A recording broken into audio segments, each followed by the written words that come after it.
BSP అధినేత్రి Mayawati నేడు విశాఖకు రానున్నారు. తెలుగు రాష్ట్రాల్లో జరగనున్న ఎన్నికల్లో జనసేన పార్టీతో బీఎస్పీ పొత్తు కుదుర్చుకుంది. ఈ నేపథ్యంలో ఏపీలో మాయావతి ఎన్నికల ప్రచారం నిర్వహించనున్నారు. జనసేన అధినేత పవన్ తో కలిసి ఆమె ప్రచారంలో పాల్గొననున్నారు.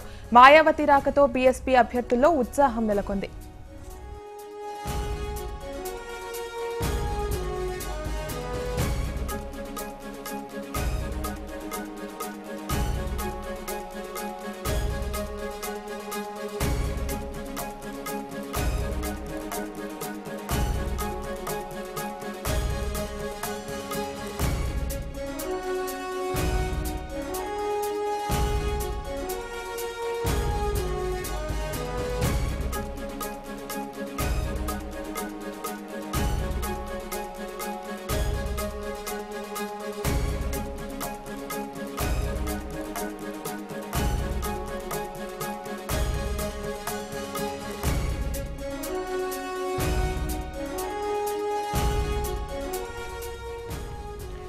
బీఎస్పీ అధినేత్రి మాయావతి నేడు విశాఖకు రానున్నారు. తెలుగు రాష్ట్రాల్లో జరగనున్న ఎన్నికల్లో జనసేన పార్టీతో బీఎస్పీ పొత్తు కుదుర్చుకుంది.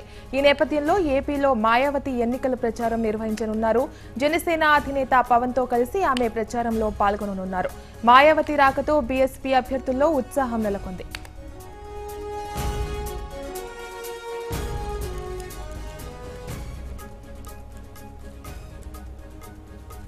ఇక ఇదే విషయానికి సంబంధించి మరింత సమాచారం మా ప్రతినిధి శశాంక్ మోహన్ అందిస్తారు. శశాంక్, చెప్పండి. జనసేన అధినేత పవన్ కళ్యాణ్ తో కలిసి మాయావతి కూడా ఎన్నికల ప్రచారంలో పాల్గొనేలా అప్డేట్స్ చూస్తున్నాం. మరి దీనికి సంబంధించి మీ దగ్గర ఉన్న ఇన్ఫర్మేషన్ ఏంటి?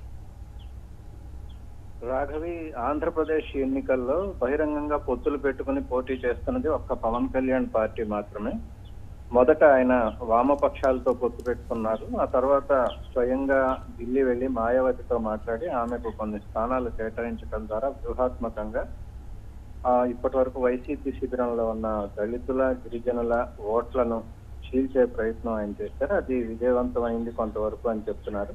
ఇప్పుడు మాయావతిని తీసుకురావటం ద్వారా మరింతగా వారి మీద ప్రభావం చూపించి ఆ అభిమానాన్ని, మాయావతి మీద ఉన్న అభిమానాన్ని ఓట్లుగా మలుచుకునేందుకు చాలా సీరియస్ గా ప్రయత్నం జరుగుతోందని మనం చెప్పుకోవచ్చు. ముఖ్యంగా పవన్ కళ్యాణ్ గాజువాక నుంచి పోటీ చేస్తున్నారు. అలాగే జేడీ లక్ష్మీనారాయణ విశాఖ పార్లమెంట్ అభ్యర్థిగా పోటీ చేస్తున్నారు. ఈ రెండు స్థానాలు వారికి కీలకంగా మారాయి. విశాఖపట్నంలో దళితుల సంఖ్య గణనీయంగా ఉంది. ముఖ్యంగా ప్రభుత్వ రంగ సంస్థల్లో ఉద్యోగులు ప్రభావశీలంగా ఉన్నారు. వారు వివిధ సంఘాల్లో కీలకంగా ఉన్నారు. ఆ సంఘాలన్నీ కూడా యాక్టివ్ గా ఉన్నాయి. అవన్నీ కూడా ఇప్పుడు మాయావతి బెహెన్జీని ఆహ్వానించడం ద్వారా ఆ ఓట్లను గట్టిగా చేర్చడం ద్వారా తమ పార్టీకి అనుకూలంగా మలుచుకుని విజయం సాధించాలని పవన్ కళ్యాణ్ ఎత్తుగడగా ఉంది. నిన్ననే మనం చూసాము, అటు కేజ్రీవాల్, మమతా బెనర్జీ వంటి నాయకులను చంద్రబాబు నాయుడు తీసుకువచ్చారు. దాని మీద కూడా జగన్ పార్టీ తీవ్రంగా విమర్శించింది. మోడీ ఆంధ్రప్రదేశ్ కు వస్తే తిడుతున్నారు, మరి వాళ్ళని ఎలా తీసుకొచ్చారని ప్రశ్నించారు. అలాగే ఇప్పుడు బహుశా పవన్ కళ్యాణ్ మీద కూడా వైకాపా రివర్స్ అయ్యే అవకాశం ఉంది. కానీ మొత్తం మీద మాయావతి ప్రభావం కొంతవరకు ఉంటుంది.